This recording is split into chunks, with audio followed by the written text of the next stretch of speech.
Sa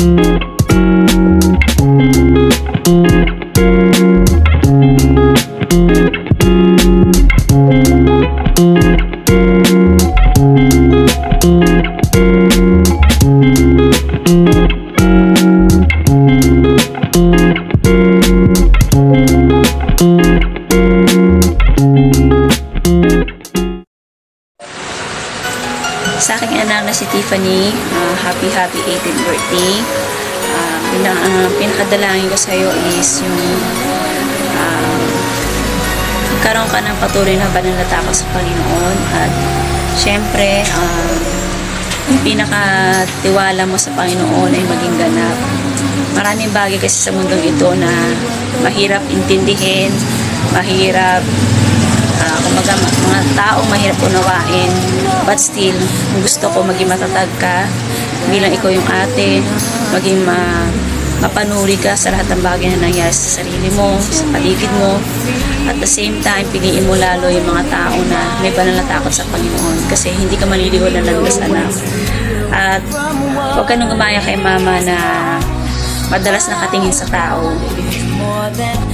Pero maraming bagay din naman na kinokorek sa akin ng Lord na nakikita ko na ikaw rin mismo na sinasabi sa akin, mama, ganyan ka na naman. Kumaga, ikaw nagre-remind sa akin. Kaya maraming salamat, kasi kahit na may mga bagay na pinagtatalunan, hindi na pagkakasundoan, still natututo ako sa'yo, at still tingin ko naman natututo ka rin naman sa akin. Kaya salamat sa Panginoon, kasi bukod sa masipag ka mag-aral, marunong ka rin mag-budget, masipag ka rin na pag nasa mo dyan, masipag niya magluto, masipag din niya na mag-asikaso sa mga kapatid niya paglaba. Kaya nakikita ko na bilang panganay, the best ka pa rin. Talagang marunong ang Panginoon na ito kung ginawa niya panganay. May mga bagay na nasasabi sa'yo si mama na hindi nakakatulong or hindi nagiging effective sa'yo, pasensya ka na kay mama. Pero salamat pa rin, kasi alam ko malayo ang matarating mo, lalo na't matalino ka. Yung talino mo na yung gamitin mo sa kapurihan ng Panginoon. Higit sa lahat, yung puso mo mas maging malaki para sa Panginoon. Yun yung pinaka-heart desire ko namin ni Papa mo. Muli, maraming salamat sa pagiging mabuti mong anak ng mama, sa mga kapatid mo. Sa iyo ang the best na debut na mangyari sana. O alam ko na mangyayari. Kaya salamat sa Panginoon sa lahat ng ito. Happy 18th birthday, anak. I love you so much. Hi, Tiffany.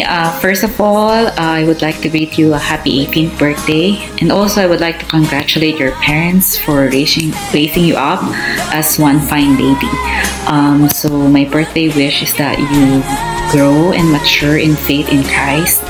And always remember the verse, Proverbs 3 verse 5 and 6.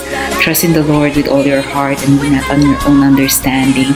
In all your ways acknowledge Him, and He will direct your path. So as you mature, I pray that you mature with your faith in Christ, and that you always trust where the Lord guides you. Always seek the Lord where He will lead your path.